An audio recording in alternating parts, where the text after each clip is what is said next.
All right. Welcome to Master of the Game. I am Juice, and today we are talking to my good friend Michael from Dead Aussie Gamer. He is what I like to refer to as my Pathfinder expert. So, with that, Michael, introduce yourself, and then we'll get into just freeform talking about some Pathfinder. Sweet as. Hi guys, my name is Michael. I am the Dead Aussie Gamer. I am a professional role player and game master from Perth, Western Australia. I do a bunch of live play channel stuff on my own channel for Dead Aussie Gamer, but I also insert myself to other people's channels and come do some role playing and playing with them as well. Yeah, I'm a very big Pathfinder fan. Although I do play a whole bunch of different other systems as well. I think I don't know. I've always loved Pathfinder way more than most of my other systems. But I always find myself that forever GM at last. I'm always running a game. If anyone's watching and needs a player, just saying, put it out there. I second but that, by the way. yeah, that's right. Two players looking for GM. Applications need no experience. True. Yeah. Sorry. The desperation is thick on this stream. Okay. Hi. How you doing? I'm good, man. It's been over a year, I think, since we talked. Oh yeah. I think it was your Definitely. channel. Was it? No. We Have we spoke on the talked lead live up to since? Gen Con. I feel like we spoke on the lead up to Gen Con because Was I was it finding out. face to face or was it more of a through text? I I think that was text. Oh, might have been text. You're right. Wow. Yeah. Yeah, it's been a while, dude. It's been a while. Yeah, because But I wanted to go and couldn't swing it last year. that's what I think it was that's what I last year. remember, and I remember having that big chat about it with you because I was disappointed. I was like I'm traveling 31 hours to go to this thing. I mean, what's your excuse? I could have walked probably. It's a 4-hour drive, but I could have backpacked for a couple days. Yeah, could have done it. Cool. So yeah, no, I'm very excited to be here, and thank you for having me on to talk Pathfinder Second Edition.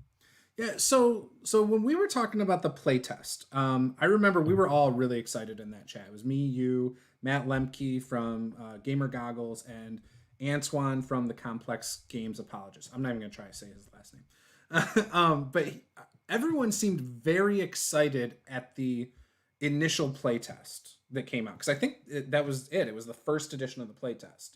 And Yep. I've seen some of Antoine's videos since where he's not as in love with it as he thought he could have been, or as he had hoped. I haven't talked to Matt about it, but would love your take because recently myself and my wife we've been talking about we love D&D 5e. We're not gonna lie, that's our favorite system in this household. However, there's just not a lot of class options, and I feel like Pathfinder has always had that. And from what I can tell and what I've heard, Second Edition has that as well. So we've been talking about it, and I figured I need to reach out to some people, and you're my guy.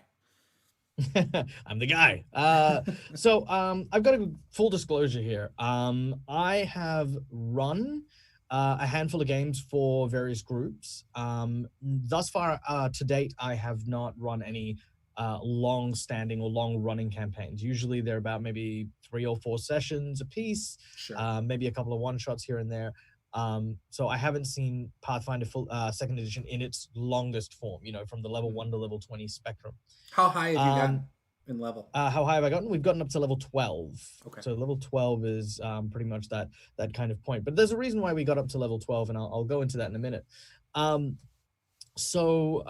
as a player, I've played a couple of one-shots because, again, forever GM.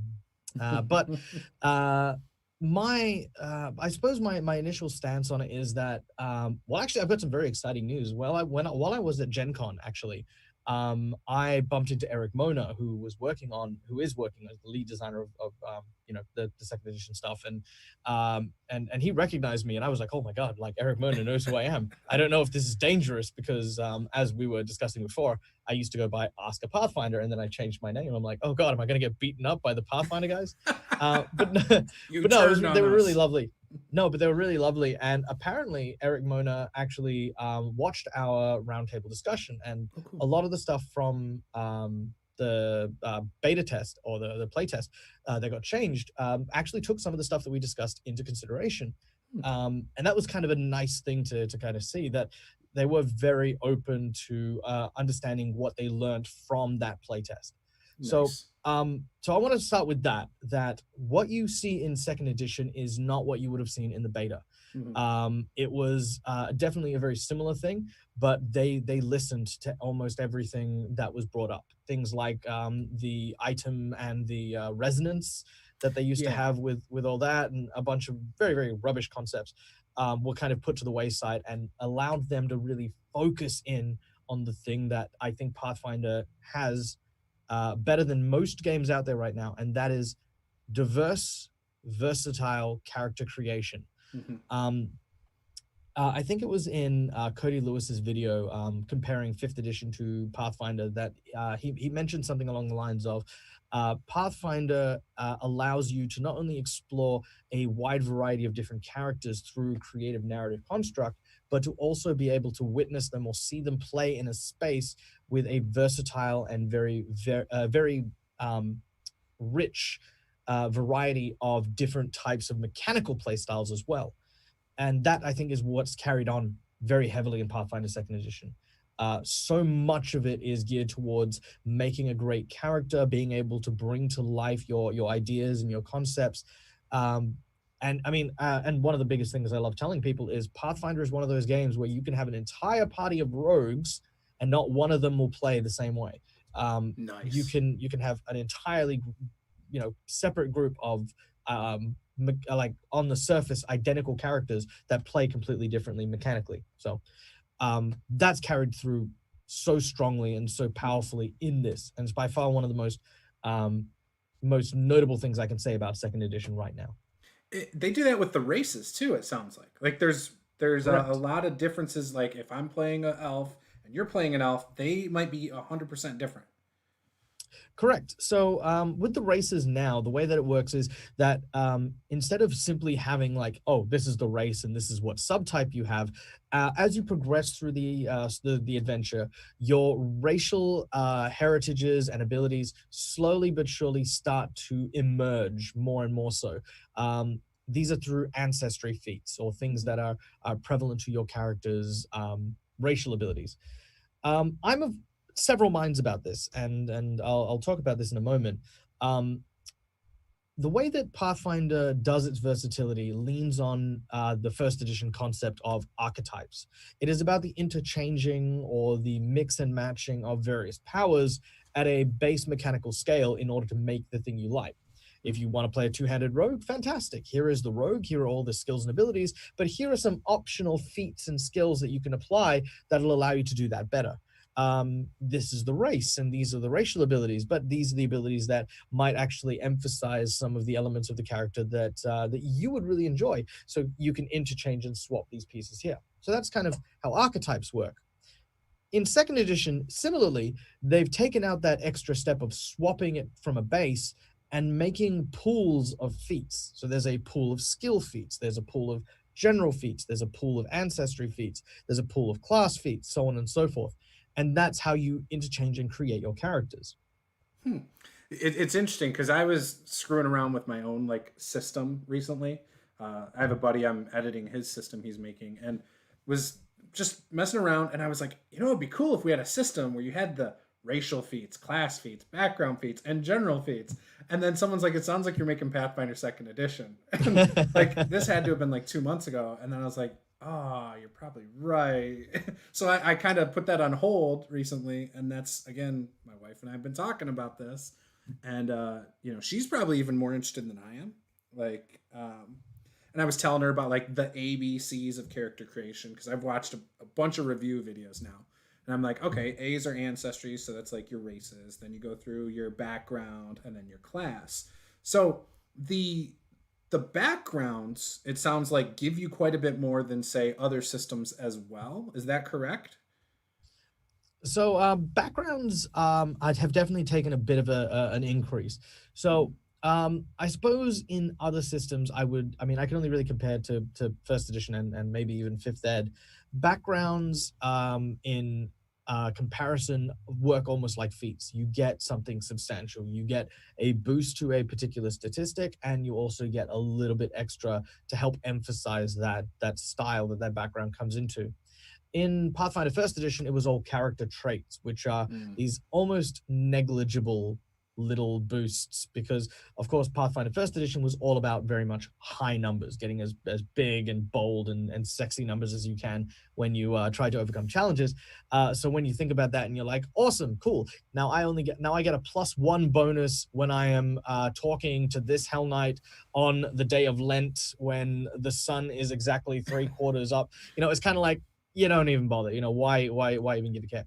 Right. It was one of those things. Whereas now backgrounds are such an inherent and very vital part of the character building process that it is worthwhile getting them and being able to invest in them, as well as, of course, guiding players into building and fleshing out those characters. So yeah, so you mentioned something real key there that I even forgot to mention. So when you're creating a character, from what it sounds like, you don't roll your stats. You get your stats from things that are choices such as from your race and then from your background and your class. So if you choose, I don't know what the backgrounds are. Blacksmith has to be one, I'm assuming, right? So if you take Yep. blacksmith, does that give you like a strength or something?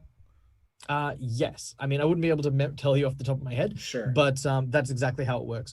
I mean, in my own way, I kind of think that Starfinder, when that was released, they were actually testing some of that idea of character creation, using basic statistics and stuff, and they kind of almost found a medium between rolling for stats, point by generation, standard array, and what Starfinder did, which was just piecing those elements together.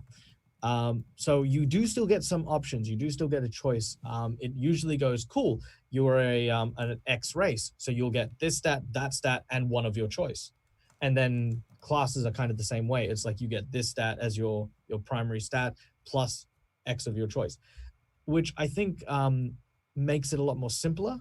Hmm. And there's definitely a certain equity that now exists in the game inherently. One of the toughest things that I've faced in any role-playing game comes down to character creation. Don't ask me why. I've never done it myself, but for some reason people will compare their character output, their stats, their hit points with other players, and then when you get to a certain point where someone goes, oh, my average roll is like a 7. I'm not having a great time here. My character is pretty much garbage. They lose investment in that. And then you've got characters who go, yeah, I rolled a straight 18s on all my stats. Oh, what are the odds of that? And you sort of sit there and go, yeah, you're about the 18th person this week that's done that. So so you get to a point where you're just like, okay, cool, let's do a standard point buy, or let's do a standard array. And that way it's just nice, even, and flat for everyone. So this kind of does that, but there is enough of a variable because of the restrictions for what you have for your class, what your key abilities are, and of course how integral those stats are to the game. Yeah. A dex fighter not only works on their attack but works on their armor as well, because that is what dexterity does. Whereas a caster focuses on their ability to cast using mental stats, Yeah. but do not get those combat bonuses. Basic stuff of how most role playing games work. Right. And I mean, I'm sure it's not game breaking if you choose to house rule at your table. Let's roll stats, or let's, 3d6 down the line if you want to be crazy. Like whatever you want to Yeah, do. no, absolutely, and there are optional rules available in the core rulebook that go Oh, into that as well. nice. So going into the character creation a little bit deeper, Mhm. I've got to say that the character creation is definitely very, very friendly, very approachable, and once you kind of get through a couple of practice runs, it's pretty easy to kind of build your characters. Um, that is the strength, I feel, Mhm. of comes from the players' side. The players get a lot of stuff that make the game a lot of fun. Um, Ranging from both the character building, the exploration side of the game, the combat side of the game, and the downtime side of the game. Lots of stuff has been given to create a very tangible, very visceral experience for role playing. Okay. Now, the weakness I think that exists within Pathfinder Second Edition is on the GM side of the board. Mhm. The GMs, I feel, at least a lot of the people that I've talked with have all struggled in some way, shape, or form in digesting what is in Pathfinder Second Edition. Um, I'm not going to comment on the editing or anything like that. I know a lot of people have talked about like it's just very difficult to try and circumnavigate the bestiary and the core rulebook because you want rules on crafting, go check downtime instead of the skill or Oh. the items and the stuff like that. I've heard things like, cool, here's this monster bestiary. This monster has this ability. Where the hell do I find that entry? Oh, it's under Swallow Hole, and halfway down through the rules there's this whole thing about that specific rule, but no mention of it in the actual Oh. entry. So if I'm You know, like in the monster, say I'm looking at like a worm, giant worm, and it swallows whole, it's not on that page. I have to literally look somewhere else. correct, correct. Oh, That is that's how a bummer. that it is a bit of a bummer. I look, and don't get me wrong, I understand why they do it It's because space. um well, it's yeah, exactly. It's such a complex system. You couldn't possibly write those individual rules every single time. Mhm. But it would be nice if they did things like cool, this is this ability, and then added in an annotation. Here is the page number that you can find Yes. this or where you can find it. Even that little thing, I think, would absolutely help. But it's little things like that that make it very difficult for a GM to digest.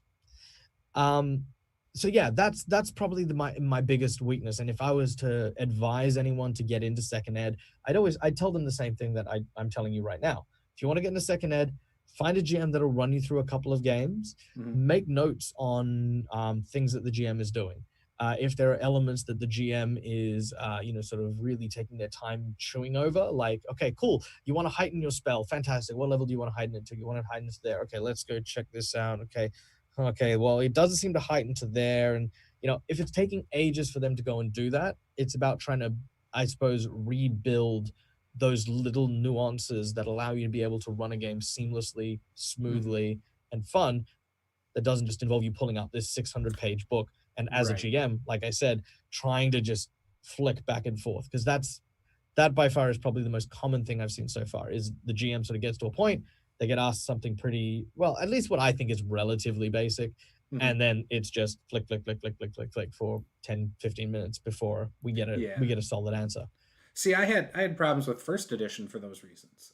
It was just trying to find a specific thing, and so I would make a ruling, and I'd be like, "We'll figure it out later," and then hopefully I'd remember to figure it out later, because or at least be consistent with my ruling the next time.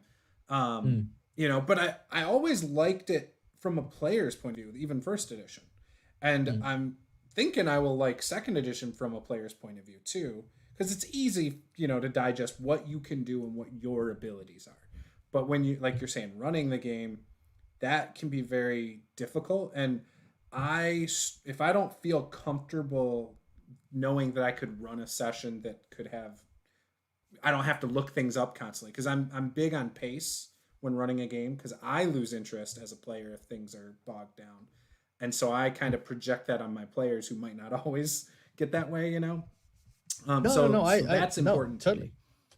Mm. So I so I'm gonna say on that note, I think one of the biggest things to acknowledge is if you were to play this game that is predominantly based around skills and the like say a murder mystery or an espionage session or like a high court kind of political sort of game, I think Pathfinder does pretty great. Like there's it's just really nice, really easy, and it is very akin to a lot more simpler systems mhm. as to what you are capable of doing. There are more consolidated skills. There is no more skill ranking or skill leveling up. So there isn't this kind of wide berth between, oh, cool, I don't know how to do this, and I just can't fail even if I roll a natural one. There isn't that huge gap anymore in the power scaling of skills. So if you're playing those games, it's a very simple system because you don't need to look things up. It's like, cool, I want to forge a note to get into this party. You would simply make a skill check. But the way that they've now done it is that very similar to fifth edition and proficiencies, they've done levels of proficiency. So you've got untrained, trained, expert, master, and mythic or legendary, and that's and basically you can turn around and say, cool, you're writing an invitation to a banquet that's run by the queen. Well, it's a high profile thing, and because you are not a master forger or master in the skill that we're going to be using for forgery, you simply can't make that roll flat out. Gotcha. um so there's, as a GM, there's a lot more control narratively with the skills and that encounter area for you to be able to manipulate the scenario. And even when they do make a roll, even if you say, oh well, you are an expert, let's say that you can make the roll, but it is going to be really difficult and you'll have to put some gold towards it to get the right tools, like gold wax and blah blah blah blah blah. It is still very open to a lot of creativity. It's Nice. only when we get into combat that things start to kind of become at least I feel a little bit kind of muddled if you don't know what you're doing. Okay. But that, like with everything, like with any skill, ends up going away with time and with practice. Right. So, speaking of skills and things like that, is it still, you just said that you don't really have such bloated numbers.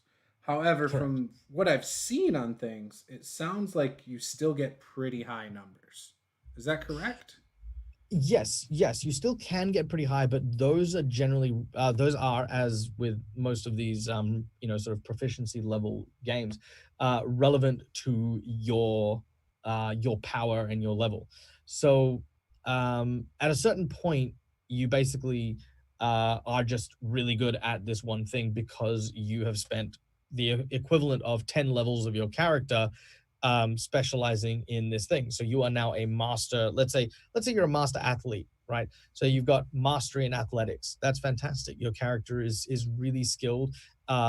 It's no longer a case of, cool, this is a flat and sheer cliff face. You are a master climber, no issue at all. You can make this roll. And even at the lowest end of your roll, you would still have um, only a minor bonus between expert and master, but it would just be that because you have the mastery, you can now do that thing and you can now succeed at this thing. How high would Um, your number possibly be at that point? well, if you were looking at it, it would be your level plus. Let's go to the top tier. I believe it's your level plus 2 or 3 for the top tier. And once you kind of get to that, once you get to that point, it's like, like I said, the swing between the top person and the lowest person who's untrained, would be whatever their level is. So if you're level Gotcha. 10 and you're untrained, you get a +0, just add your stat. Right. Whereas if you are trained, you add, your level. Then if you continue onwards, you then add your bonus, which is up to the mastery level. So you could see bonuses like plus 20 something. Yeah. Okay. But only relevant to how high your level is. Hmm. I've played in games of Pathfinder First Edition where a level 1 character has walked around with like 25 or some I've seen nonsense. that. And you just sit there and you're like, why is your perception so high? Or why? What have you done? Like, do I need to go and look over your sheets? And they're like, no, you don't need to look over our sheets. So when I say like the numbers aren't as high, they can still get pretty high, Yeah. but only if you are, of course, of an appropriate level. Hmm. So when people say it's more streamlined than first edition, where do you feel like they've streamlined it the most? Skills Skills. definitely. That's definitely become a lot more streamlined. Um, The okay, three action economy is a big deal too, right? Like that's been nice from what I hear. yes. So let's sidestep over to combat real quick. So one of the most popular things about Pathfinder, apart from the character building as well, is the 3 action economy. I think the 3 action economy has done amazing things for the game. It means that there is a more, almost a more cinematic way of playing, where where 2 actions would normally allow you to sort of run in, smack someone, and then, well, okay, cool, I'm here now. The 3 action economy means you can do things like hit and run. You can do things like, be able to manipulate the battlefield in a physical sense. And that's really opened up the world of RPG combat for that system. Um, in addition, looking at how to integrate spell casting into that, I think it was a Yes. great idea that they've done the whole each component of your spell takes an action, and you can decide how you want to distribute it. So if you want to say cast magic missile, you throw a single magic missile shot. But if you want to throw more of them, you'd spend simply more actions to accommodate that. Same thing with if you've got a spell that you want to ready for the next round. I think I believe, and this could be misleading from a GM, but I believe you can even separate out your spell casting. So it's like, cool, this is going to cost me 2 actions to cast. I'm going to start my action in this round, and then in the next round, finish off that action and cast the spell I need to. For me, that's just more dynamic, and that's always what I chase in combat, is that more fun, dynamic, and entertaining engagement in combat. So spell casting is you said the components are associated with each action. Yes. So the more difficult the spell or better the spell probably has multiple components, at least 2 or 3, right? Most of them have 2. Okay. What would be once upon a time considered instantaneous actions are now just simply 1 action spells. Mm-hmm. You've also got the 1 round action spells from the previous edition. They're now just 3 action spells. And in that same way, it's just about the what you are trying to do and the yield of the spell you're trying to create. Someone in chat saying components don't equal actions anymore. So they don't? That's what he's saying. I don't know. John Templeton in the chat seems to know what he's talking about on a lot of stuff. No, that's fine. John Templeton is, of course, he's actually my go-to guy for it. So yeah, good to see you, mate. And so hang on. So I like I said, I was under the impression that each of the spells have the different component actions which equate to it, like material, somatic, verbal. Material, somatic, verbal. If that's changed, then I haven't read that bit. But but yes, the primary thing that I've been looking at least is heightened and enhancing spells. Now I love the idea of heightening and enhancing spells from the earlier edition, which used to be done through all the meta magic stuff. Mm-hmm. And it's kind of one of those things where when D&D 5th edition started doing stuff where they allowed you to use higher spell slots to enhance your spells, Pathfinder following suit was very exciting, but I think they limited themselves a little bit in regards to it. And I find that some spells heightening, some spells not, some spells working in a particular way when you do enhance it. You really need to have a good head if you are a spellcaster and have really good key ways of making it so that you can continue to cast your spells at whatever level you need to without slowing down the game to have to flick through and go through all the books and stuff. So explain heightened. So heightened is like if I'm 3rd level and I have a 1st level spell, I can heighten it up to 3rd, correct? I can't go beyond my level. Yes, correct. So what do you burn to do that? Or how do you do that? So basically you would still need to consume a spell slot of a higher slot. And like I said, the weird thing is that when you actually, you know what? Let me pull up a spell and I can give you a direct example. Okay. Because like I said, it's one of those things that once you get to look, like I said, when you're at that point, you have to pull out the book and you have to check out things. Never a bad idea though. Let's have a look. So yeah, I mean, I personally am a big fan of the Alchemist at the moment, which is kind of like the spellcaster, aka not spellcaster, character class. And that's now included in the core book, isn't it? It is now in the core book, and that's one of the things that made me really excited about it, is that it maintained that integrity as not a spellcaster. So I haven't had a need to look too deeply into the spellcasters yet, and I say yet because I know at some point or another it's going to come down and bite me as people turn around and say, "Hey, how does this spell work?" And I go, "How do you think it works?" and then run it that way. But I do like the fact that they've made it so that spell casting is now like very uniform. Like there isn't like 4-level spellcasting and 6-level spellcasting and 9-level spellcasting. It's now just a flat gradient.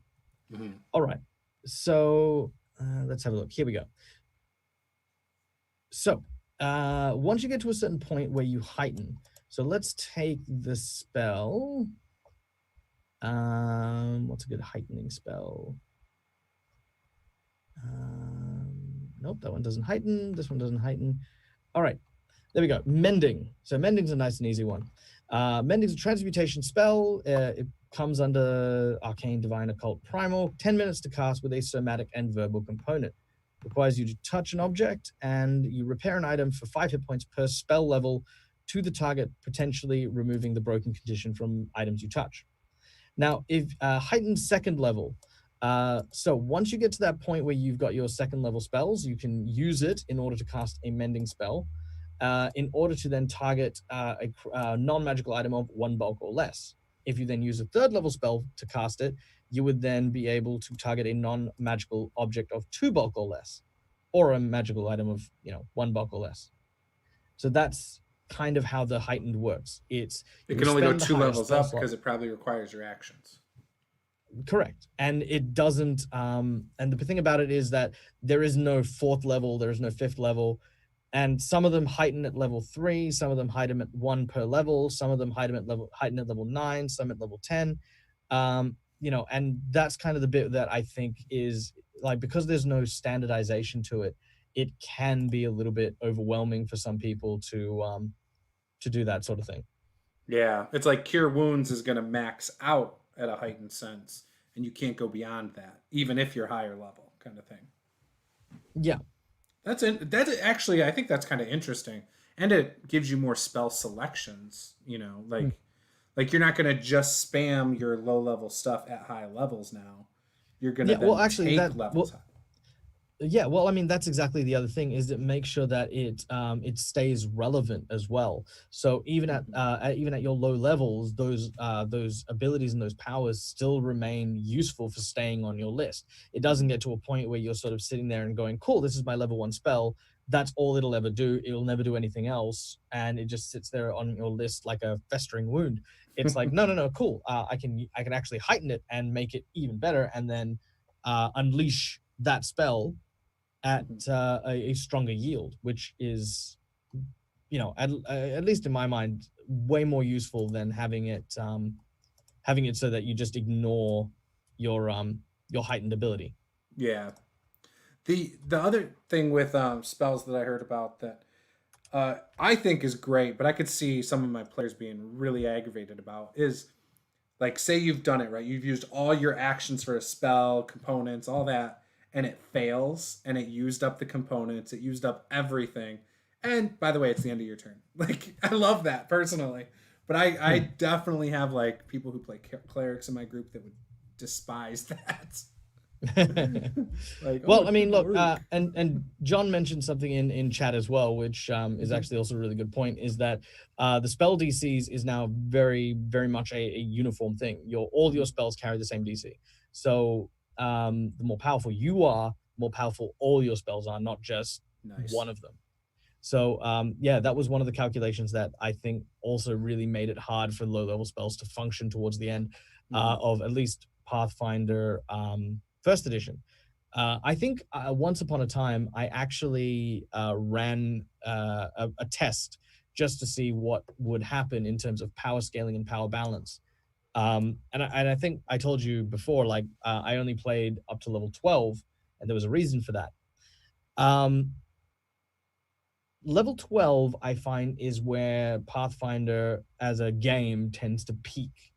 It's where everything is at its best, I feel. And then as you go over that hump at level 12, it starts to kind of wind down, and some rather bizarre things start to happen. So in first edition, I made a barbarian, rage chemist, cleric of strength. I boosted this guy's strength, his physical strength stat, to 70 something. Oh my god! And I pitted him up against a Bandersnatch. The Bandersnatch being a quite a large CR 17 creature, and I was like, cool. I just want to see how this works out. What would it take for me to break the grapple of a gargantuan beast?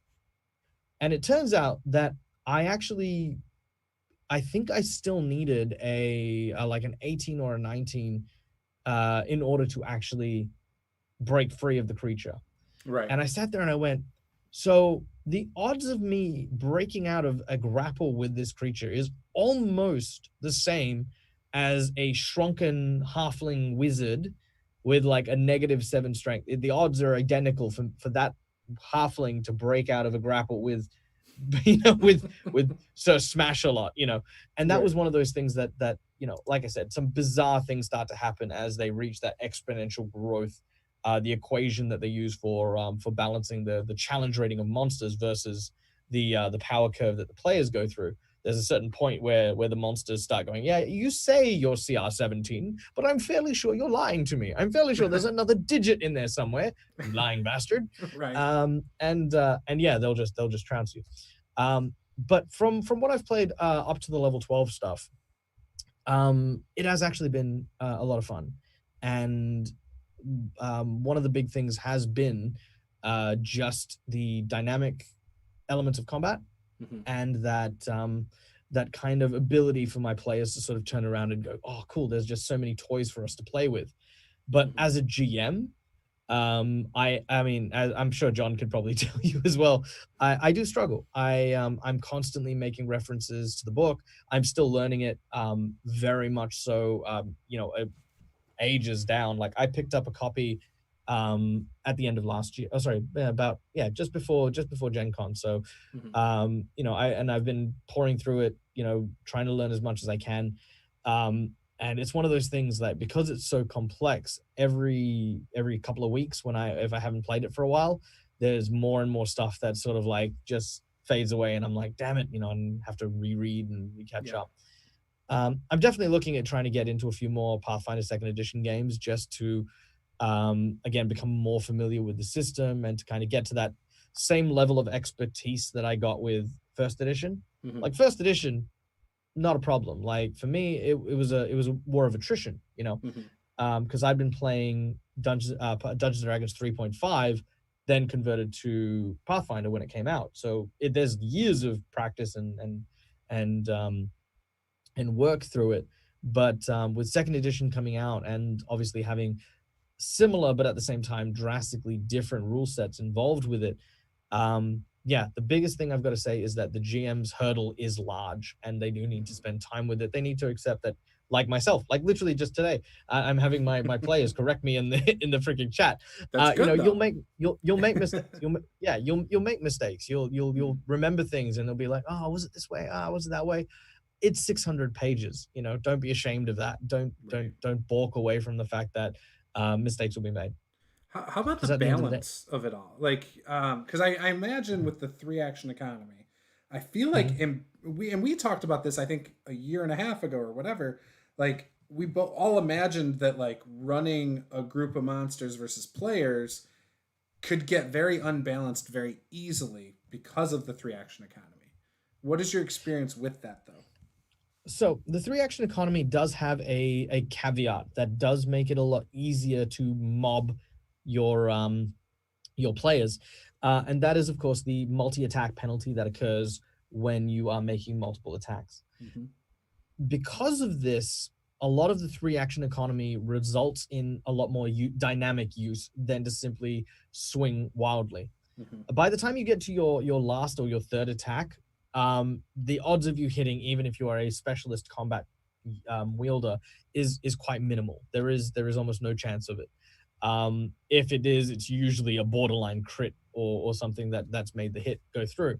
Monsters have even less of a chance. The power curve on that is that, yeah, cool. If you have like 20 goblins going in and they all just gang up on someone and they all attack, um, they'll attack, and maybe one of them, maybe the majority of them will have their first attack go through.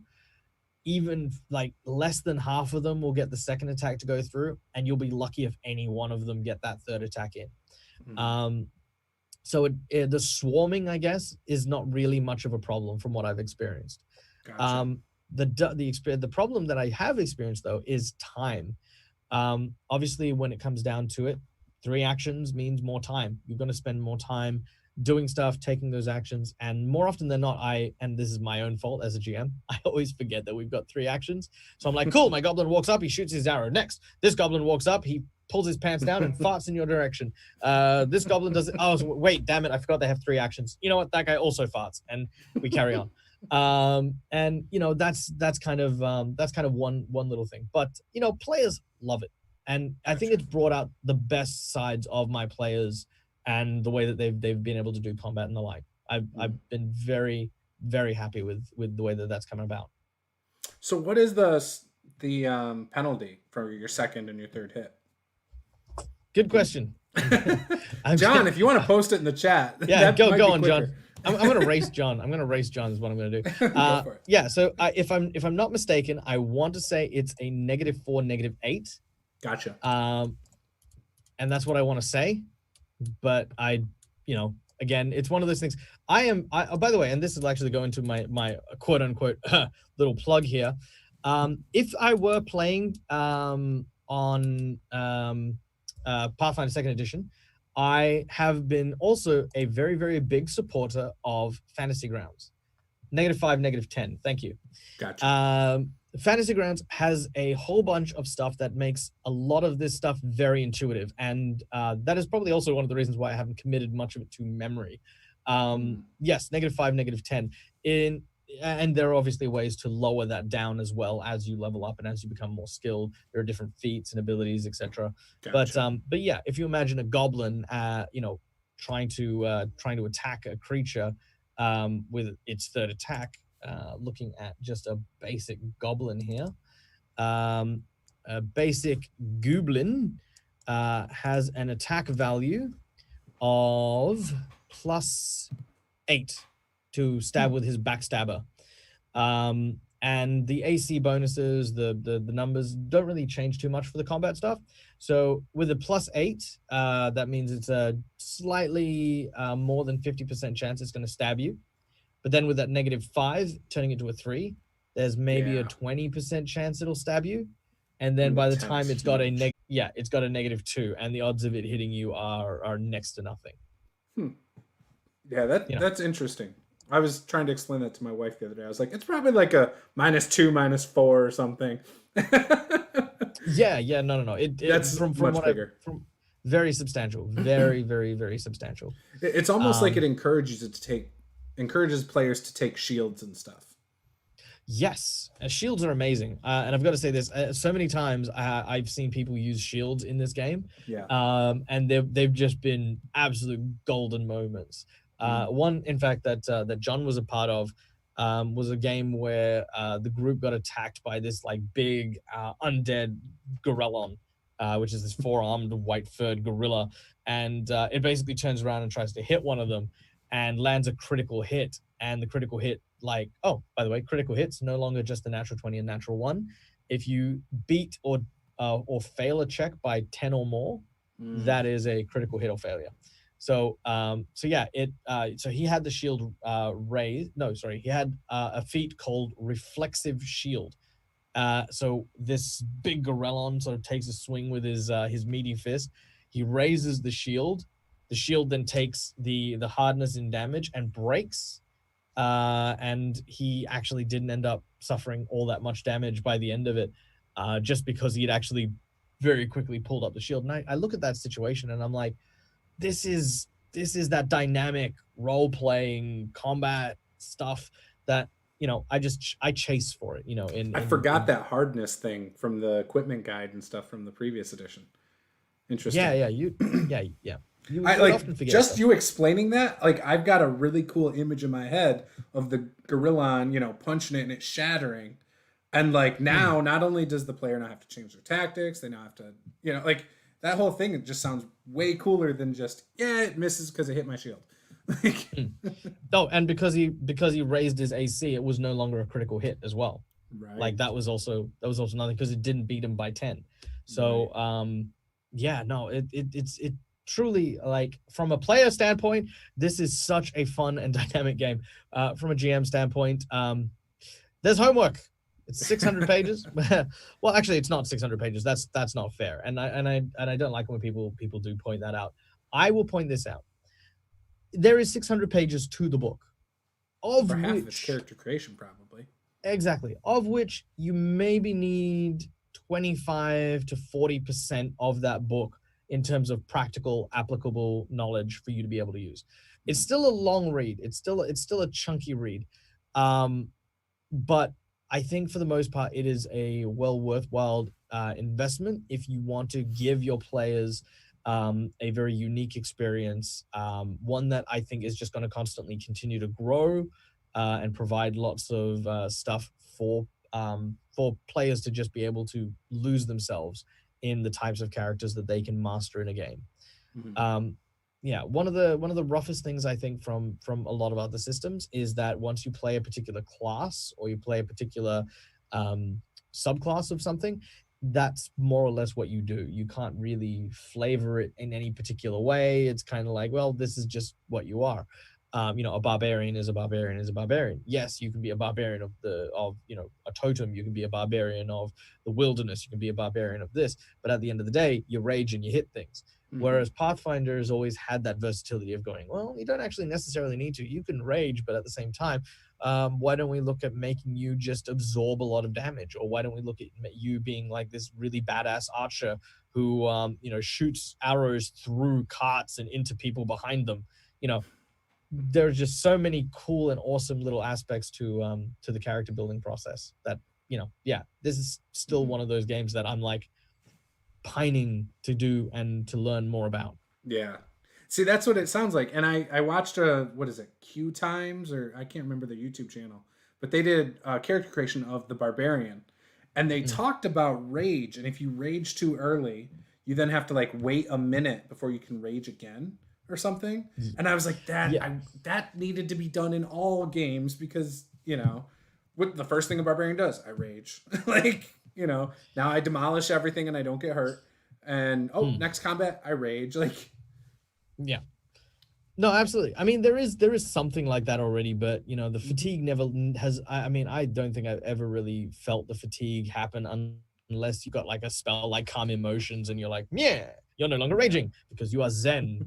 Actually, you know what? I've always called it the Little Book of Calm Emotions for those Black Books fans.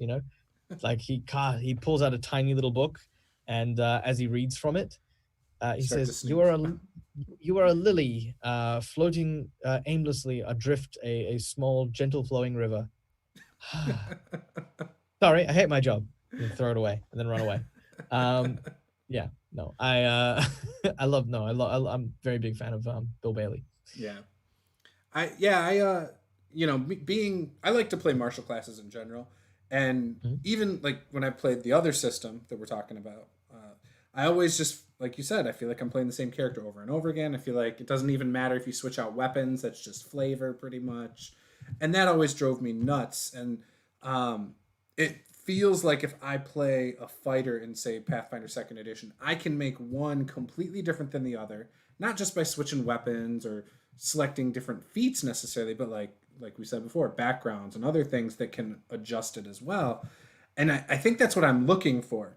And as a DM, it like we've already discussed, it does sound like it's going to be very difficult for me. I suck at prepping as it is for simpler systems, and so I can only imagine, when it like tomorrow is my session for Descent into Avernus, right?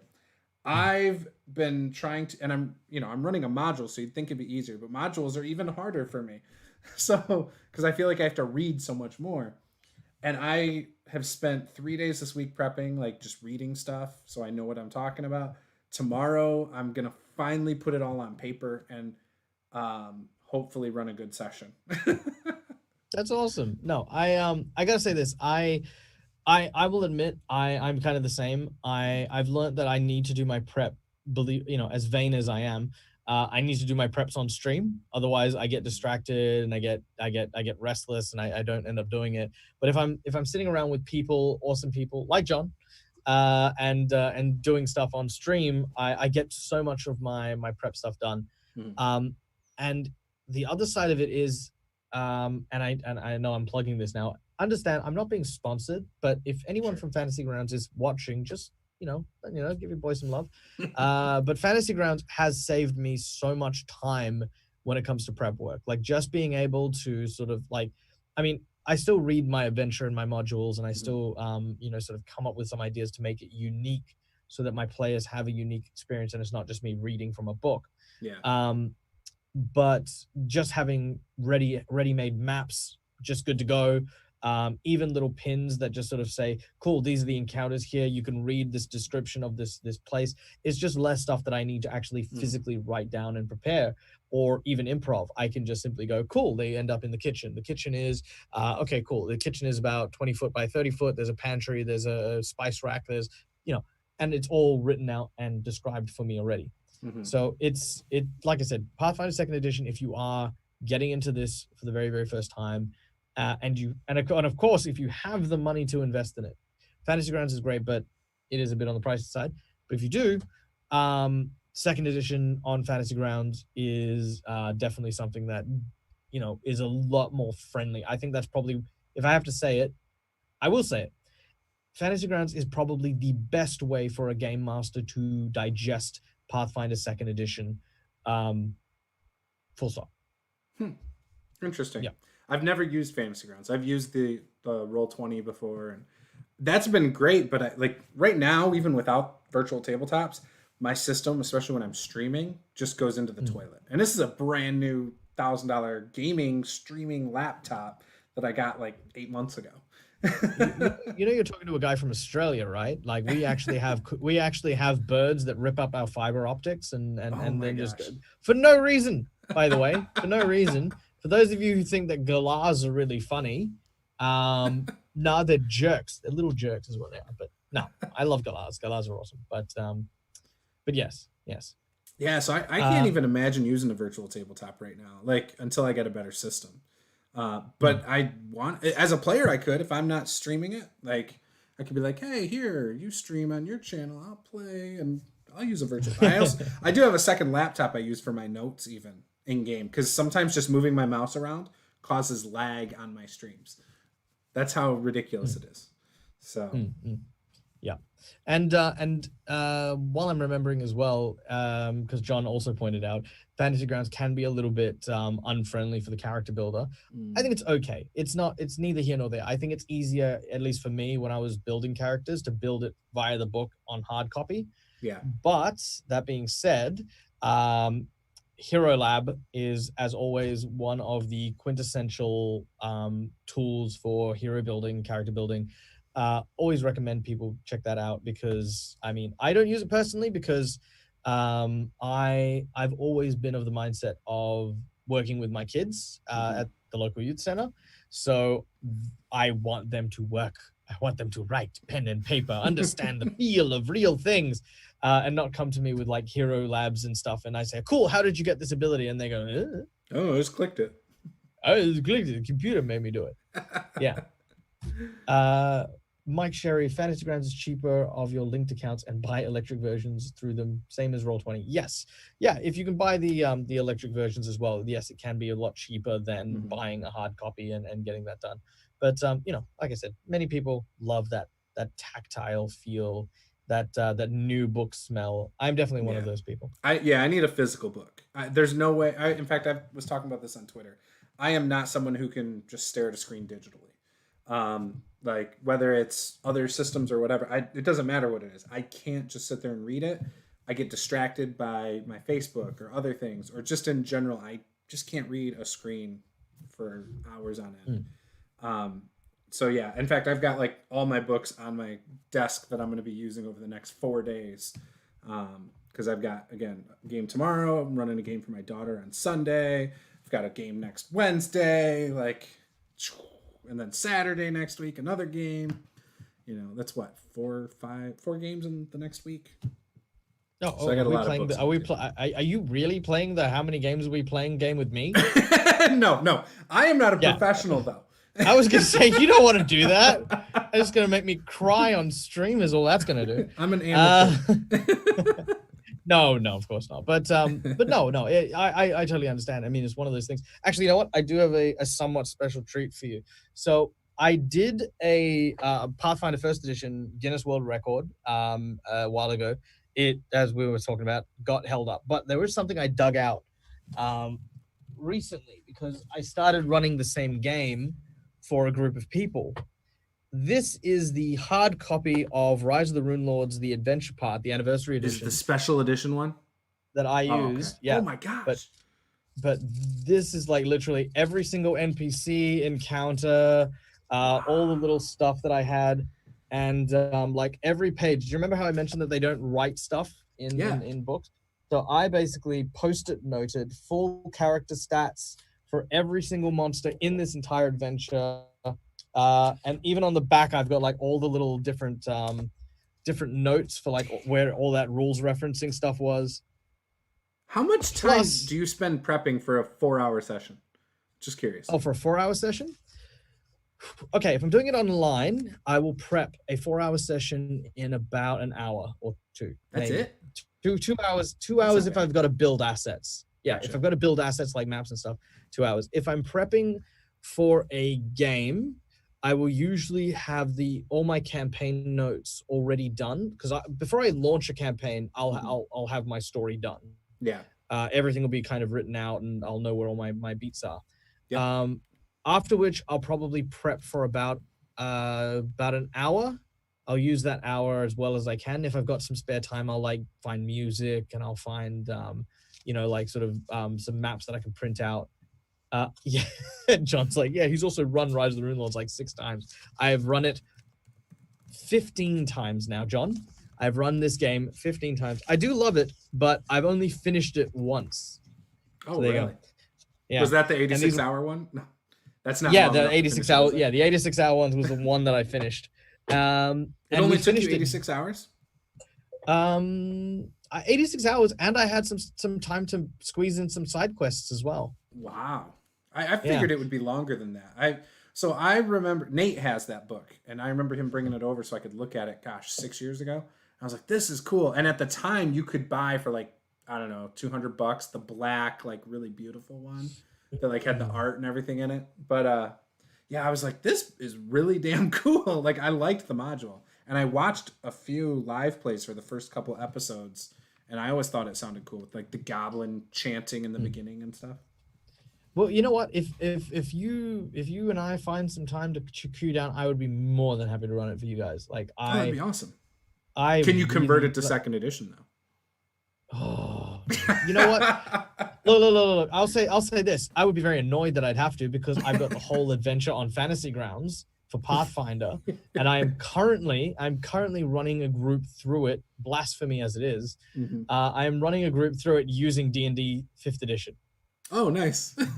Yeah, that's actually probably pretty easy. It's not so bad. It's just sometimes it's like, cool, all right. You've ended up in a fight with about 13 goblins. In Pathfinder, that's not too bad. In Dungeons and Dragons, it's pretty tough. That's a little tough. Yeah, at level 3. So yeah, it was maybe we'll chalk you guys down and we'll come play some games and have a bit of fun. Go through Rise of the Rune Lords again because 16th time's the charm, I guess. And I will admit something with the 86-hour game, they weren't gonna die. I'm just gonna point that out. Like we had no backup. It's like, yeah, you're not dying, and just don't piss me off because at some point or another that'll be the point where like we're tired, emotions are high, we're all super irritable. And then we get to that point where it's just like, nope, you're all dead. That's it. I'm calling it right now. You could have killed a couple and just made them make a new character while you continue with the others. I think we were worried that they weren't going to count that as us playing the game. So what we actually did was we trained. We're going off tangent a little bit. Oh no, you're good. We trained for 8 months prior to the actual event that we did. And we actually all went on diets and actually did proper research to sleeping institutes and stuff like that. Found it all up, and one of the things we did was we prepped up every single character, every single buy, every single purchase, every single level up, and we had them on individual sheets. When they Nice. leveled up, all they did was they turned a page. They And that cycled was it through, yeah. Yeah. So that was cool. They had like a literal wedge folder for their character sheets, and it was everything they had. Even their spells, every single spell was printed out. They actually had physical spell books with all of the stuff in it, so no one had to pick up a book and reference anything. Because again, we were just worried that they were going to look at that bit and they're like, they're not talking, they're not doing anything. Nope, this is not going to count and it's not going to be valid. We did 86 hours of solid gameplay. So how long into that? Sorry, and again, this is off topic, but it's okay. It's okay. How long until you guys quit RPing what you were doing? Well, I was the GM, so I didn't. Because again, like I said, I had a camera on me, so it was actually streamed live. Right. And yeah, no, that was just it. I didn't shake. It was just, as I always knew someone was on me, but I did fall asleep a couple of times while gaming. And you know, someone had to like, and I was like still standing up, and I'm like, yeah. Were you standing the whole time? Yeah. Well, not the whole time, like up and down, but you know, and we had like lots of stuff going on, like, you know, like little leg compressors and stuff to help with atrophy and all that kind of stuff. But yeah, no, it was a very well done sort of thing. And you know, if it comes down to it, and Pathfinder 2nd Edition creates a Rise of the Runelords conversion, I will be the first person to pick that up. Like yeah, by far, Rise of the Runelords, Shattered Star, and Return of the Runelords is like my favorite trilogy. My biggest regret is I have / probably will never play the whole trilogy because I'll need to find a GM that will run me through the whole thing. And B, that even if I GM it, the odds of me finding a group or a set of people that are going to play 3 full adventure parts like that, very, very minimal. But you know, it's the dream. It's hard to find people that are going to stick with something for a year, 2 years to finish a adventure path. For sure. No, I get that. Well, maybe we can find some streamers who will do it. Yeah, they seem more motivated. yeah, 100%. We'll totally do it. I do have some questions for you though, regarding this thing. Obviously, like you've reached out and you sort of said you're kind of like tickling it in the back of the mind in terms of Pathfinder 2nd Edition. So what, pray, excites you the most about Pathfinder 2nd Edition? Even though I'm always the GM, it's the different options, like the not only the options when you're creating a character, but just the tactical aspect of like the 3 action economy. From what it sounds like, intrigues me. Again, 5e is my favorite system. Like, no beating around the bush. I love the simplicity of it, but at the same time, sometimes, you know, I feel like I've seen it all, especially when you play long games with the same groups. It's like, yeah, I've seen this before. I already know what the players are going to do. Like, it's the same old. And I feel like Pathfinder is not, 2nd Edition is not going to feel that way for me. I feel like you're going to get a lot of dynamic things from combat, from the way it's set up. Like you said, the shield breaking in the middle of combat. The only way weapons break in my games is if I do a crit fail and then I confirm the critical fail. And that's a house rule, you know? But Pathfinder's kind of got that stuff built into it. So there's that aspect. On top of that, my wife is interested in it. And anytime my wife is interested in a new game, I just want to jump all over it just because it's an excuse to buy a new game. But she's interested for the character creation reasons. We had played 1st edition, just her and I, where I ran a solo game for her. And she, what was an Oracle, I think is what she made. And we made her also control like its bodyguard, which was an Oread barbarian, I think, or an Oread fighter. I can't remember. But she enjoyed it. We played a few sessions, and so that, I think, is what's interesting to me. But as a DM, I'm a little worried because, again, it's extra work. If I go into it, am I going to feel overwhelmed with the amount of prep? That's the thing that's kind of kept me away from it for 2 years. And the aspect of, am I going to be able to find people to play it? Because, it's not as popular of a system as, 5e. And, that's a big deal to me, because I've had games in the past that I was really into and could not find groups, so I never got to play. Yeah, no, I totally get that, and I think yeah, it's great that you're kind of reaching out and trying it. I think I think that's kind of what got me excited about it as well. Because I run so many games, when a new game comes out or when a new system comes out, I can't simply drop everything and then pick up this new book and then dive head into it. Yeah. So because Pathfinder First Edition has been the majority of my games running, and it still is, I've adopted kind of the philosophy of, you know what, Pathfinder Second Edition is great. I have all the books of Pathfinder First Edition, and that feels absolutely fantastic. I could play Pathfinder First Edition for the rest of my life, and I could not come close to touching all the materials right. That are available in that game. Second edition is kind of at that it's still kind of in that foundation period where there's still a lot of stuff that's great. There's also stuff that's kind of hinky.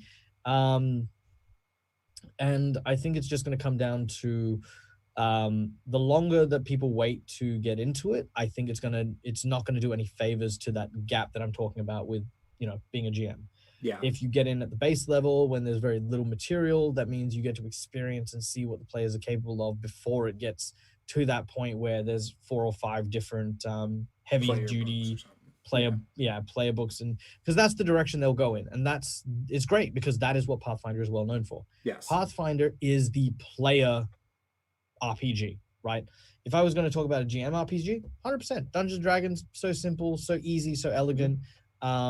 But when it comes to players, hands down, I can't think of something that I'd rather play than Pathfinder. I think you're spot on with that, because that, even during the playtest, I was like, if I get in on this on the ground level, I'll fully understand the system, and then as things come out, I'll know what the heck I'm talking about. And then I just never closed the deal, because I think that's what I'm going. I think we're gonna buy it, and we'll probably buy it in the next couple days, especially after this talk. It's like all of my feelings and my thoughts kind of have been reinforced, and it sounds like, I'm gonna have some of the same problems I had with first edition, but it's gonna solve some of those things that, for me, I want in an RPG that I'm not getting in something else. And so I think that's the route I'm going to go. It doesn't mean I won't ever play 5e again, because I definitely will always go back to that. I really love that. I have a 9-year-old daughter and a 5-year-old son. Like, they're going to be into RPGs. And so that's probably going to be, 5e is going to be their first system, But yeah, eventually. So, and I'm excited to play first edition Pathfinder with them in a few years, So yeah, no, I think that's where I'm going. I think there's only one other thing that I could really give advice for when stepping into the 2e thing. Find yourself a Templeton. Like, that's my go-to. Find yourself a Templeton. Someone who is just so passionate, loves the game, and literally. I found one. He's in my chat. There he is. He's right there. Look, grab him quick before he escapes. No, he's like, seriously, actually Templeton, aka Shades on my Discord, has actually been one of my longest running fans, like, since my channel had, like, no one watching or anything like that. This guy's been supporting me the whole way through. Love him to bits. One of my favorite people in the world. And I love the fact that I get to play all these kind of games with him, because a lot of people, GMs, kind of might feel threatened by getting corrected, by people at the table, by players.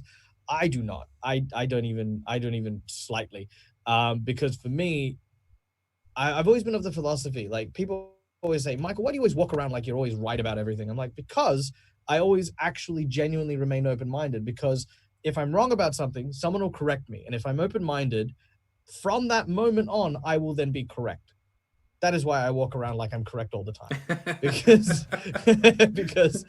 until, if I walk around like, the moon is made of green cheese. Actually, if you look through this telescope, you'll find it's made of rock. Right. The moon is made of an rocks. important trait.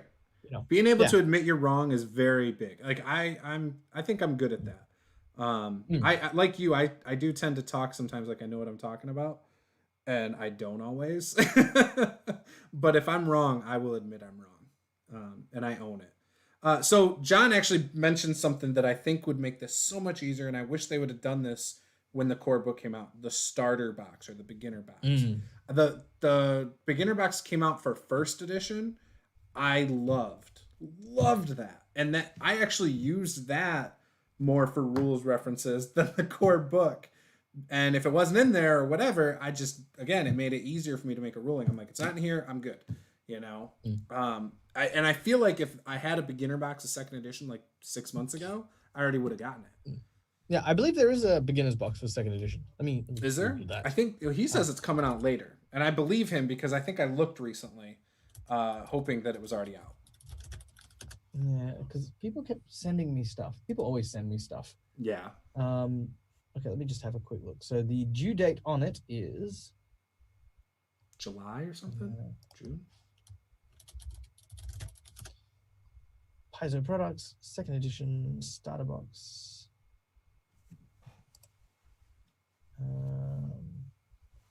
Beginner's box. October. So I'm thinking of, if I do stuff, I typically go in pretty head first. And so it sounds like Lost Omens is their Inner Sea guide or whatever this time, right? Yes, correct. And I got that vibe from talking to Louis Loza a couple weeks ago. And so I would probably, if I buy in, I'm getting that. I'm getting the Game Mastery guide. I'm getting the Bestiary, and I would get the core book. I'd probably do those 4 books right off the bat. Would I run anything out of Galarian? Probably not. I don't. I like to run homebrew because, again, it makes it easier for me to prep. It makes me comfortable improvising more. So that's probably what I would do. And so there you go. It's like $200 out the window right off the bat. Yeah. Well, if I can make a suggestion on that note as well, is if you one of the things I love about Pathfinder's setting, and this is just a plug to that. Yep. Is a lot of people homebrew with a particular genre or culture in mind when they look at doing stuff. Pathfinder for me has always been like a home of it's kind of like, if I want to build a homebrew, Pathfinder has a lot of places where those things can fit in. Like I'm doing a horror game set in kind of like, my version of like a fantasy Transylvania, Victoria, Curse of Strahd, Greyhawk kind of thing. Ustalav, for example, is the area that follows that genre and that precise style. Yeah. And even if I don't have it replicated to that exact city or that exact lore, the stuff that you can actually get from the setting is massively useful for trying to do whatever you want. And the world of Galarian it's really kind of weird because culturally it doesn't make sense how segregated it is, but it's like, cool, there's Egypt here, there's China here, there's Japan here, there's Vikings over here, there's aliens who have landed and smashed into a mountain where barbarians have picked up technologies, and we've got Numeria here. And because of that, it's just for me, like it's one of my favorite settings. If I want to play something, I liked the first edition version of it. Obviously, they've advanced, I think, 10 years, I heard. And I always liked it before. Like, the World Wound, I thought was fascinating. I thought, Cheliax, I think, was one of the ones I liked, where it's like they were ruled by bad guys, but like, like a weird spin on that from what I remember. And I played some Pathfinder Society back in the day. My character, I loved my character. Brock Abs O'Steel was his name. And he was a fighter, because I like playing those martial characters. And I loved it. I had a good time playing it. I remember like going into like a mountain of a volcano, and it looked like a forge or something. And that's like the adventure was all like around volcanic rock, basically. And one thing I loved cool about stuff. that as well, going into the timeline stuff, was that Pathfinder First Edition did the Tyrant's Grasp was the last adventure from Pathfinder First Edition, and it leads into the events that shape the setting changes in Second Edition. I loved that. That was so incredible. I started actually playing that with Templeton, but we ended up having to put it on pause because I think we lost like half the group that was doing it. So we decided, since we were losing half people and introducing new people, rather than continuing halfway through a game with people who weren't really invested with where we were going, we would simply play a new game, which we're now playing Starfinder on Mondays, which is a lot of fun. I'm actually really enjoying the Starfinder one. We're doing Attack of the Swarm. I've never played Starfinder. I don't own it. Never played it. Nothing. Oh, I've got to get. I got to remember to get you in on. See, this is the thing. You got to talk to me more often. I can get you into games. Like that's not a problem. Like we got to make it happen. I'll then we got to work out our schedules, though. We do. What do you do at like 9 p.m. on a Sunday? I'm free Sunday nights. I'd like to not run past midnight. That's fine. We only go from like 9 to 11. Oh, Eastern that'd be Standard. Perfect for me. Yeah, I could definitely do something like that. Oh, wait. No, I can't. I just committed to my wife that we'd paint miniatures.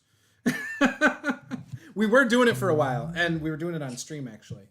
Do you hear that, Templeton? He doesn't want to come play with you. So I do. We did. So I'll talk to her about moving that to Monday. We actually might have a sponsorship coming to the channel in that slot. Cool. So not sure yet if that part's going to come to fruition, but this whole table is really large. It's about 10 feet long by about 4 feet.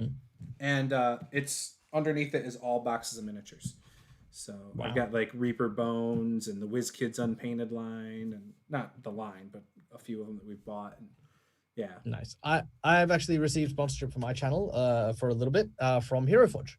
Oh, nice. So yeah, they've given us a bunch of little tiny things to promote and do stuff with. So I'll be working on those in the next few weeks. So fingers crossed, I'll have some pretty cool and nifty things that I'll hopefully be able to pitch to people and get some really exciting stuff going. Templeton says, "Have your wife join us." She would probably maybe she would. 11 might be pushing it on a work night for her, but maybe. I'll talk to her, and then we'll all right. Well, there you go. She's the one who got me into D&D. I played Palladium books until I met her, and then after 13 years, I finally tried D&D. You know what? My missus did the same thing for me. She got me into Dungeons and Dragons. So have you ever watched Unforgotten Realms, like the old like Unforgotten Realms? No. Unforgotten Realms. No. Definitely go look that up. It was hilarious. It was exactly my style of humor. Anyway, so it's about these two friends, and one of them's like, "Hey Mike, what are you doing?" "I'm playing Dungeons and Dragons." "You mean that lame game where you're playing by yourself?" "Yeah." "Do you want to play?" Well, seeing as all my friends are away on holiday and it's raining outside, my basketball is flat and nothing's on TV and the power is out, and I guess I'll give this game a go. That was literally what happened to me. There was a freak hailstorm. Almost a decade back now. And yeah, the power was out. It was hailing outside. The street was flooded. All of my friends were like taking shelter basically, and we had again, nothing to do. No, couldn't figure out anything else to do. Again, man and a woman alone in their house in the dark, couldn't figure out anything to do. So we played Dungeons and Dragons, and pretty much from that point on, and she even had to manipulate me. So I was heavy into video games, but I hadn't put two and two together and went, oh, role-playing video games, they're the same as normal video as role-playing games. That makes so much sense. So she actually ran me through the Pool of Radiance adventure. Okay. That came with the Pool of Radiance video game, which I'd played. So I loved the Pool of Radiance video game. And I was like, oh my God, there's a role-playing game? Okay, sure, I'll give it a go, because I like knowing about the story and stuff. And that was what made me fall in love with both her and the game. And it was amazing and awesome. That's what made me fall in love with her. That's great. Yeah. See, I at least liked RPGs beforehand. Like, it was funny. We moved in together, and I just asked her if I had a couple RPG books. I was like, can I put these on like a bookshelf since I don't have one right now? And she's like, yeah, just put it over on mine, whatever. And I like went over to the bookshelf and I put my box down and I opened my box and I looked up and there's advanced D&D. And so I was like, "Oh, you play D&D?" And you could tell like embarrassment comes across her face. "Yeah, is that okay?" And I'm like, "Well, yeah." And I held up mine, and she didn't know how mine works. Mine was like a superhero game and Teenage Mutant Ninja Turtles for Champions. Heroes Unlimited. Heroes Unlimited by Palladium Books. So I hold them both up, and she's like, "Oh, what is that?" And I'm like, "Well, this is a superhero role playing game. It's just like D&D." And she's like, "Oh, we should play it sometime." And I said, "Yeah, we should play D&D sometime." And so we set up 2 groups with my sister and her husband. I ran the Heroes game. It sucked. She ran second edition D&D. It was great. And I've been hooked since 2010. So we were only dating for like 4 months at that point too. So it was pretty awesome. Yeah, whoever says that that playing role playing games doesn't get you tail is absolutely lying. Well, I was getting the tail first. By the way, if your wife is watching, understand that I have not instigated this in any way. I hope we can still be friends. Like just putting that through there. But no, stories that of how people came into the hobby. I don't know. Maybe it's really weird, but I've actually heard so many people who have gotten into the hobby because their girlfriend or partner has introduced them to the game, and I love stories like that. It's so sweet and so wonderful. She actually hadn't played for a while because of bad experiences in college. She tried to join like a gaming group at college, and they did the typical, "Oh, what is your character wearing? Chainmail bikini," and just the stupid crap, the misogynistic crap. Yeah, and so she actually got away from the hobby because of that, and that was 4 years before I met her. So. Yeah, but she came back around, and now we play all the time. She's in a couple of my games. They're my in-person games that have gone to online because of this whole COVID deal. But she's played a couple online. We've played with like DMG Info and his 70 system online, and a couple others. I just can't remember off the top of my head. So she would probably be open to trying Starfinder. I think she would. She might enjoy it. She doesn't typically like sci-fi. However, she played Fantasy Flight Star Wars with me a couple months ago. Does she like Guardians of the Galaxy? Not too much. Yeah, I don't think she liked those movies. But she had fun with the Fantasy Flight Star Wars game. She loved that system. We had my friend Paul from my Discord. He lives locally, and he came over back in like February or January, and we played. And she played a bounty hunter. She typically doesn't like combat classes. And she had a blast. And now she's playing a barbarian in one of my other games because she's like, I actually liked fucking shit up. So I was like, that's true. That's true. Well, Starfinder is indeed Star Fantasy. It's basically Pathfinder in the future, in a nutshell. So there's still like all the magic races and stuff like that. So you can still fly around in space using magic and doing stuff. There's even the Jedi as well, which, in the form of the Solarians, which is kind of cool. So if she played, would you be able to make her a character for her and do something like that? Yeah, super easy. Okay. Super easy. Because I would probably want the same thing. Like, hey, make me a character that could do this, and I'd be in. Look, I run the game on Fantasy Grounds, so again, it would just be a simple case of like, we can do it through that. Yeah, makes sense. Super easy. Okay. But yeah, we'll definitely touch base, and I'll definitely talk to about that. So that's 2 nights from now, correct? Or 2 mornings from now for you? Correct. So today is right now Saturday, tomorrow is Sunday, and then the following one is Monday for me. Yes. Which for me it's Monday morning, for you, for most other people it's Sunday night. So correct. Yeah. And it's like I said, very worthwhile, a lot of fun. I run it with right now we've got a Shirin soldier, kind of like a special ops snipery kind of person. We've got a Noir, who's kind of like a futuristic Minotaur, who is the ship's engineer and mechanic. And we have a Kalos, who is a kind of like a fish person, like think Abe Sapien from Hellboy, who is currently a scientist, bioengineering kind of person. So in a nutshell, a swarm of locusts, think like Starship Troopers, is literally attacking the colonies, as it were, and the group is a small ragtag group of people who are trying to try and keep order and sort of I love try that and movie, by the way. survive. Oh man, They're just getting no, destroyed by the bugs. if you love that movie, you'll definitely enjoy this game. This game is like so heavily inspired by that. Nice. Actually, you know what? Yeah, so Starfinder is very much like Star Wars, Farscape, Guardians of the Galaxy. There's just so many influences from stuff that's not just kind of like, the Star Trek high sci-fi kind of stuff. There's a lot of goofiness about it. And I'll tell people this. I actually am not a fan of science fiction. I do have science fiction shows I enjoy, but they were much later on in my life. Same I got for to me. appreciate them. Same for me. And but for me, I always empathized with the characters who are out of their depth and had no idea what was going on. Like, for example, Stargate. I always related with Jack O'Neill, who was, you've got like all the other characters who are like scientists, and they're like, yes, we know this, yes, we know that. Oh, look at all this science stuff. And he's like, blah, blah, blah, blah, blah. Here's a gun. This is where you point it. That's how it dies. And I'm like, yes. Oh my God, thank you. I had no idea what you were saying. Is it bad? Is that that was the question? And then there was another one of the Stargate episodes where he gets turned into a Neanderthal, and I related to him even more. And I was like, yes, no, unga bunga, I get that. Yeah, why is no one else getting what he's saying? It was really funny.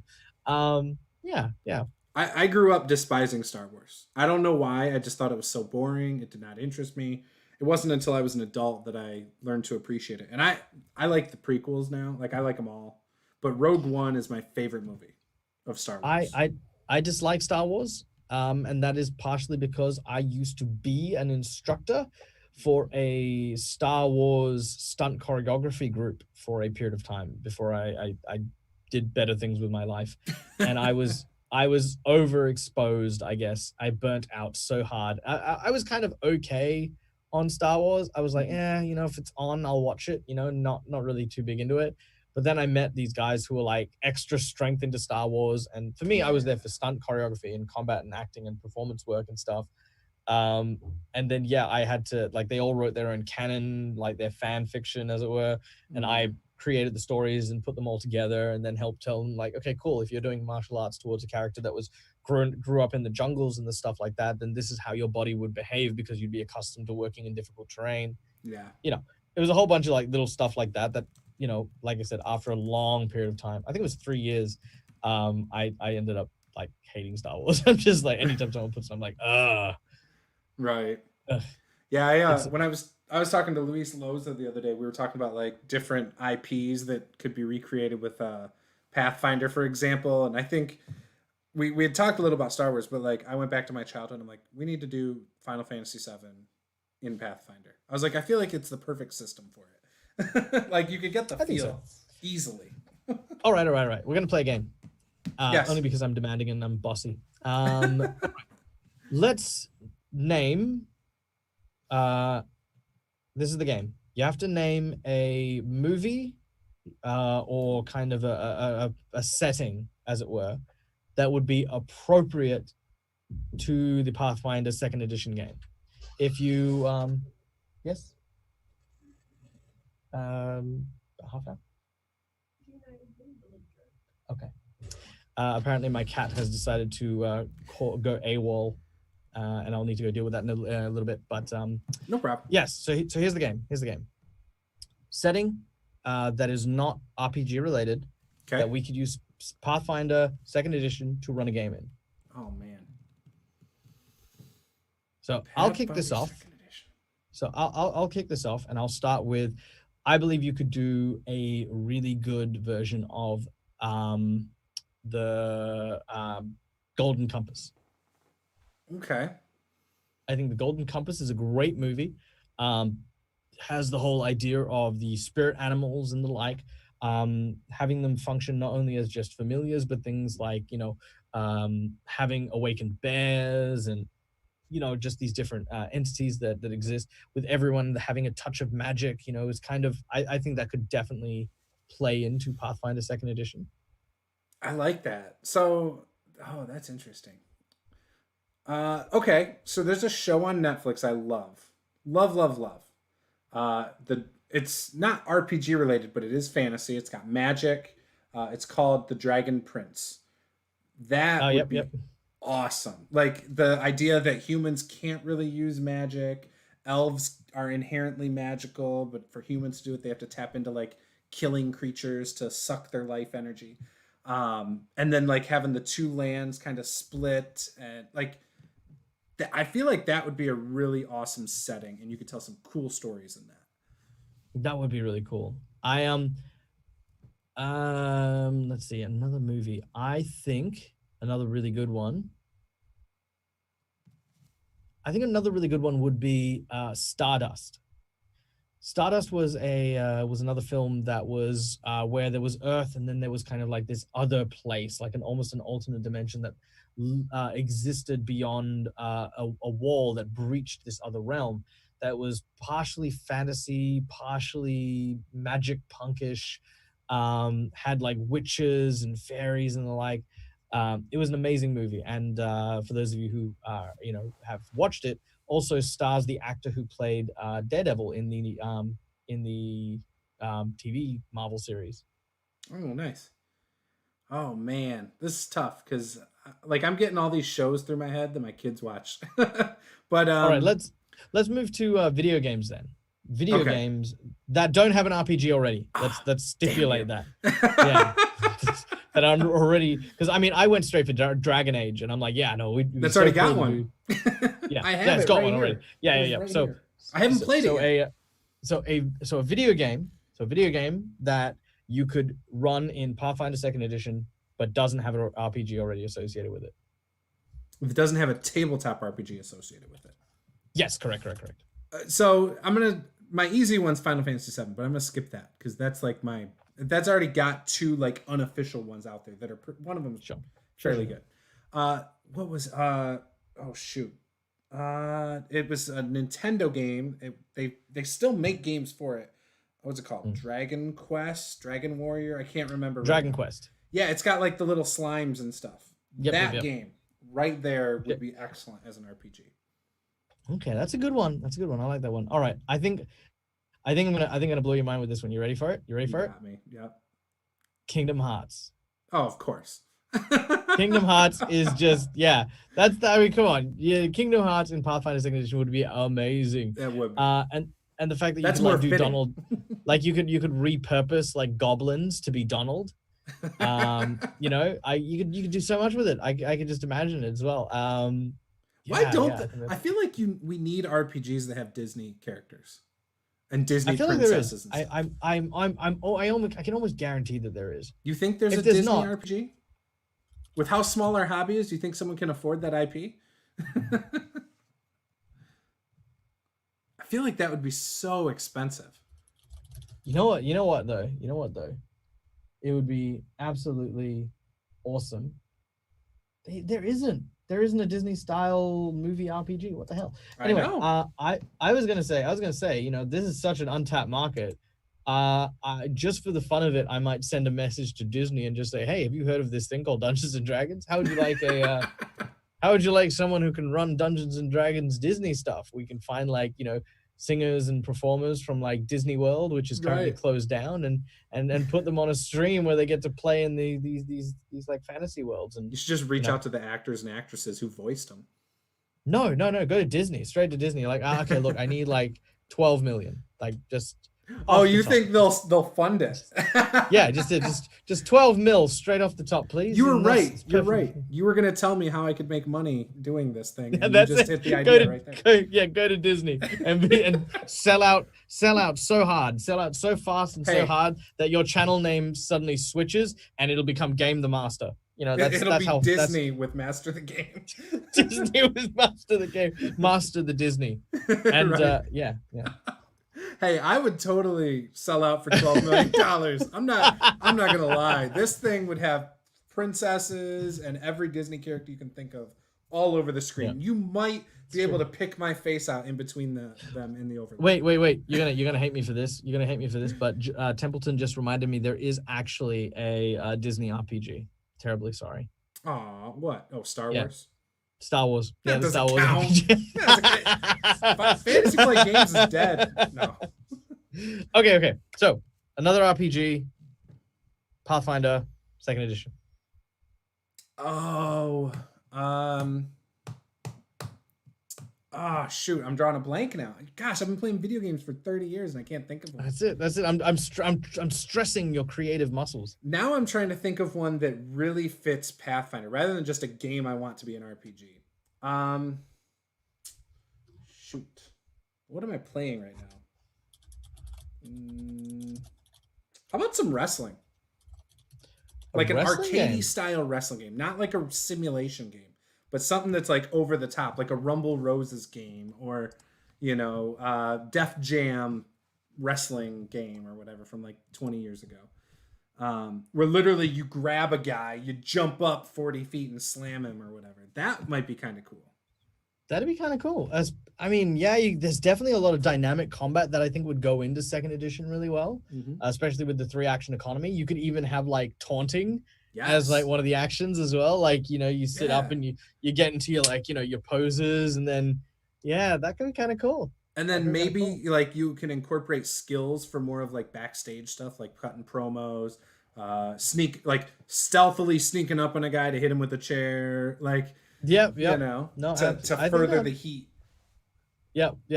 I love it. I think that's a great one. Okay. Does Elder Scrolls? I mean, it's a really cheap cop out, but does Elder Scrolls have a tabletop? I don't believe so. I know that they did I know they did an AD&D. I know they did an AD&D module at some point. Was that them or Diablo? Counts. I think Diablo did. Diablo? I think Diablo did. I don't know if Elder Scrolls did. You might be right. I don't know. I don't really know. I wasn't really into D&D back then. No, they have a war game. That's it. That's what I'm thinking of. Modifius did a war game with them called Call to Arms. Yeah, I like that would be a good one too. Like the races in it are interesting. Some of like the abilities and powers could be cool. Yeah, I mean, maybe even a play on the factions. But if you think about like things like Morrowind and stuff like that, which were just such a wide, expansive world, I know for a fact that just having something that is such a sandbox area or a sandbox place to be, that would be a great freaking Pathfinder campaign. Yeah, and it would be more of a realistic style, even though obviously you got magic and stuff like that. But I feel like it would make that version of Pathfinder 2e would definitely be more realistic, right? It wouldn't be so over the top where like you have this strength of the giants and you know what I mean? I mean, you could still, but I feel like Skyrim just seems more simulationist. Well, think of it more this way. Imagine if rather than leveling up in, proficiency and stuff like that for your skills, imagine the more you used a skill, your GM could award you your skill level up from like untrained to trained and all that. And that's how you actually build those up. Yeah. It would be an interesting way to be able to not only use Pathfinder 2nd edition, but also homebrew it a little bit to get that kind of vibe, that feel, that tactile simulation that Elder Scrolls has. Yeah, that would be cool. What about not a video game, but Avatar? The Last Airbender, the show? Oh, yeah. You know what? That would be good. I think so, but I think in terms of so Avatar is built on spellcasting based on the elements. I think what you would need to do in order to make that happen is you would really need to focus on the spellcasting classes. Yeah. And then flavor tons of the spells and abilities to wielding the 4 basic elements. With a lot of aesthetic changes, I think that'd definitely be a very interesting one to go through. But honestly, if I was going to say it, I'd run it in 1st edition and just have everyone play a kineticist. And that was it. That's it. It's just, right. Cool. Yeah, everyone and their dog is a kineticist, and that would definitely be a cool game. Damn, I really want to play that game too, because I've been on a bit of an Avatar kick recently. I just got my daughter watching it. Yeah? Yeah, she's obsessed. I think Avatar needs a more open focus system. Yeah, I agree. I agree. So. I'm envisioning okay, so we're taking the core of Pathfinder 2e, and obviously you might have to make changes to make it fit whatever. Yes, Kind of like like we were what talking about with happened. the skills and stuff. Yeah, kind of like what they did with Adventures in Middle Earth for 5th edition D&D. It's nothing like D&D, but it uses the core rules, and Yeah. it works really well, I think. Yeah, no, there was lots of really interesting stuff that happened with there, except when you have a GM who says, cool, I'm going to make my riddle check. And then they turn around and they say, yep, you kind of get a clue. Can I get the answer? No, you can't. But I have the skill check and I passed my check. Shouldn't I understand the riddle? No. You know who you are. I don't like that. Yeah, no, it's fine. It's fine. It was for a one shot that I did. And it was, yeah, it was a thing. All right. Well, I mean, if you say Avatar, I would say, there's another series on Netflix that I'm really getting into called The Hollow. I have not seen that. The Hollow is an interesting one. It's a little bit more modern, I guess, but the other elements to it, like it's basically like, they walk through these hollow spaces in the planet, which lead them to different areas, different dimensions, different places, and they're kind of uncovering a mystery. But it's like, actually, you know what? No, on hindsight, that's probably more of a kids on bikes kind of game. Gotcha. How about Lock and Key? Oh, that's that's kind of more of like a kids on bikes kind of deal too. But yeah, I think that's yeah. But you got the keys that could do abilities with. Oh, Bioshock. There used to be a game called. Well, see, that wouldn't fit Pathfinder either. Yeah, I think Bioshock's another good one. Yeah. Golden Axe. Arcade game. Wow, going back a little bit. Echo the Dolphin. No. Sega Genesis or whatever. Sega CD. Yep, or that's whatever. it. That's it. Awesome. I think you tapped my ideas for that. So fair enough. So Pathfinder 2e, buy it. What do you say? You would buy it, wouldn't you? You've already bought it. Yeah, I've bought it. Look, you recommend it. There are 3 levels that you can enjoy Pathfinder 2nd E, and there are 3 ways that I think that everyone should approach it. If you're a player, by all means, pick up a copy of the core rulebook, or subscribe to Hero Forge and enjoy the process of building intricate, awesome, and incredible characters.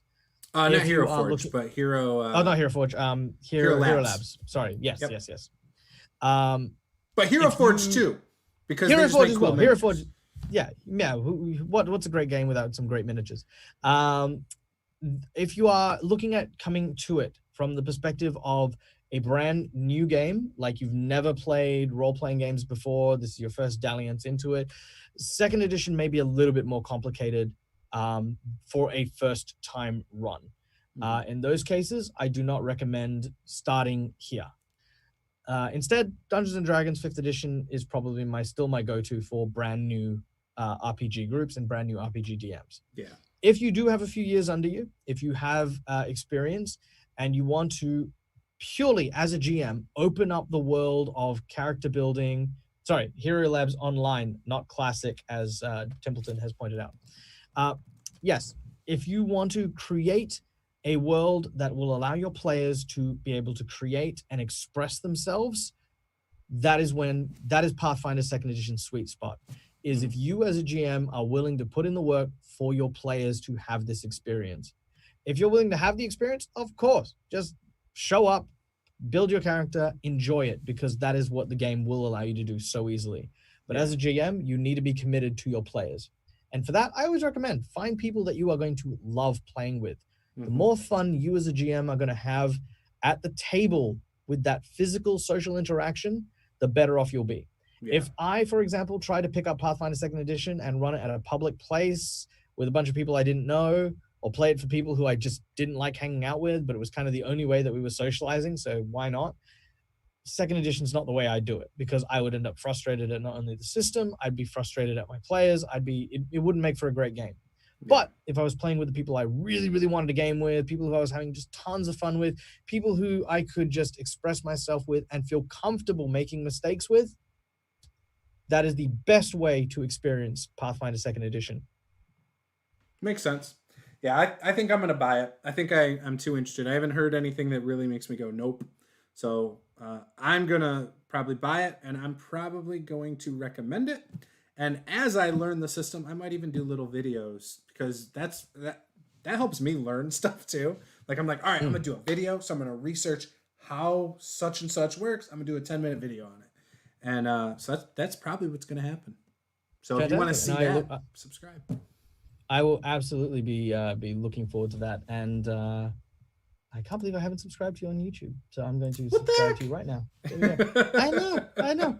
Maybe I subscribed onto one of my other accounts, but this one is now also subscribed. Yay! Beautiful. Yeah, and of course, I hope that in turn, when you eventually feel comfortable and happy with the system, you'll throw a line out to your dear friend from across 100%. the ocean.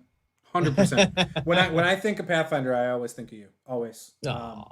You know, like I used to really love watching your Pathfinder stuff before, and when you were Ask a Pathfinder. So yeah, I do miss doing a lot of the more variety stuff. I have pulled back from them for a little bit because I am setting up another form of rebranding for my channel. But hopefully in the future I'll be having a lot more variety shows, interviews with big named people, and some more advice videos. I'm even doing a show coming up, which is just morale boosts for GMs. That's cool. It. It's just me saying nice things as a playlist. Put this on while you're prepping games, and it has little tiny tidbits of like advice, but it's mostly just about feeling good about role playing and feeling good about GMing and helping people who may feel a little bit self-conscious while doing their stuff. That's going to be probably more helpful than most things out there, because constantly you see people like, oh, I'm not comfortable running a game. And, you know, obviously the first tip to anybody who's thinking about it is just do it. You're going to screw up, you know, but it's not that big a deal. Everyone will still have fun.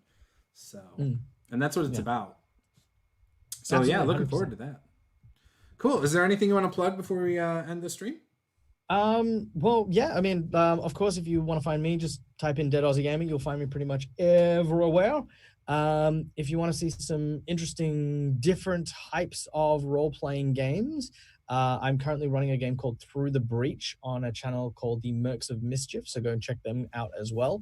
The show that we're doing is called Avalon Society London Falls, and it's set in the early 1900s at a period of time where the group is on the verge of a destruction for the city of London. It's also features Guy from How to Be a Great GM, Janet from World Anvil, Till from Dungeon Fog, and Anthony from Roll for Damage, and Myri from Orc and Spalter TV. So a bunch of very, very talented, very, very awesome role players on that powerhouses. Well. Yeah. If you follow basketball, that's a super team. Yeah, it's one of my favorite groups so far, and it's a very small show. Like very few people are watching it. It's but you know, like especially if you love that like 1900s vibe. I actually play well, not play, but I'm Fate Master, as it's called. But I also do like this audio recording thing. Actually, you know what? I'll show it to you just for fun. Perfect. Mercs of Mischief is the channel. Is that a YouTube channel? Mercs of Mischief is the channel. Okay.